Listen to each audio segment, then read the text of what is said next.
and it'll get you through too.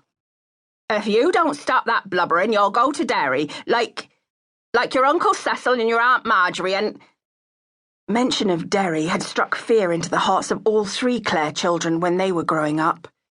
For they knew that by Derry, the mother didn't mean a shopping trip under the bright lights of that metropolis. No, for Mrs. Clare, the name was code for a formidable mental institution, St. Itas, on the outskirts of the city. And no, Ruby had no wish to pass through its sombre doors like Uncle Cecil, Aunt Marjorie, or the succession of relatives on her mother's side who, whether for good or ill, had all done stretches there. Ruby's childhood was pockmarked by visiting hours within its soulless, sick green walls.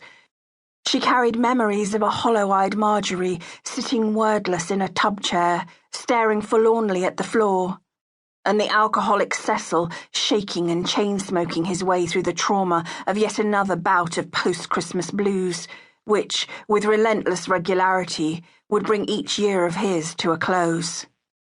As a teenager, Ruby herself had come close to being incarcerated. Barely out of high school, with 2C passes in religious knowledge and cookery, career choices narrowed to the convent or the kitchen, and Mrs. Clare had promptly packed her off to a waitressing job in Donegal to take her out of herself. The convent could wait. She needed to mix more. First time away from home, sharing a dorm with 6 young women, slim, quick girls, flitting about like finches in brightly coloured clothes and dainty shoes, had made Ruby all too painfully aware of her shortcomings.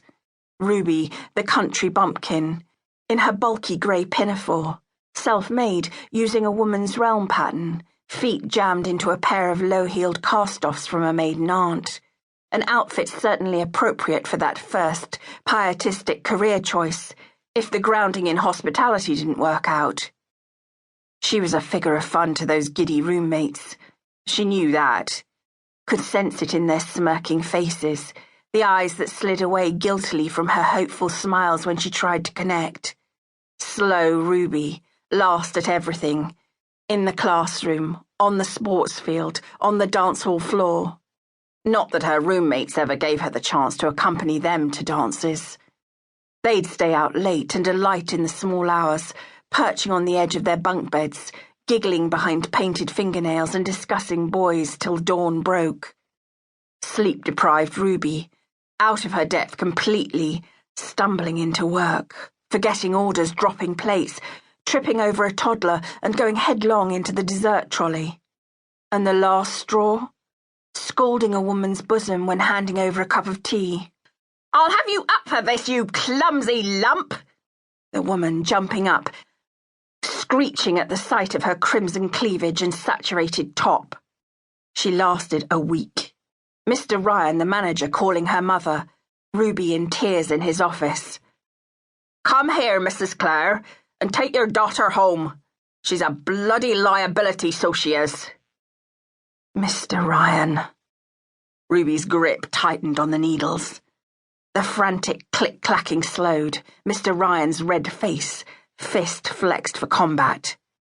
She shut her eyes tight. When she opened them again, she was riding home in her father's Hillman Imp. The memory of that journey. Painful, but safer.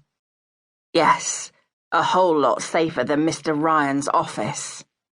Her mother's berating voice reaching down the years. "What are you like? Couldn't stick at a good job for a week. Mr. Ryan moved mountains to get you into the talk of the town. So many young ones queuing up for that job.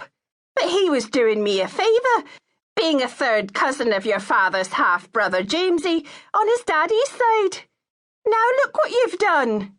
What am I going to tell the neighbours? I told everybody you were going away for the summer." Her daddy's big hands gripping the steering wheel. Capless in his Sunday suit, and it not even Sunday. Hair brill-creamed into a shiny skullcap. Fixing it a bother to him on a weekday, but needing to look respectable for this unexpected trip. Having to leave the hayfield in mid-afternoon to make the 2-hour journey to Donegal. Oh, the trouble she'd caused. But he'd never blamed Ruby for that. "Och,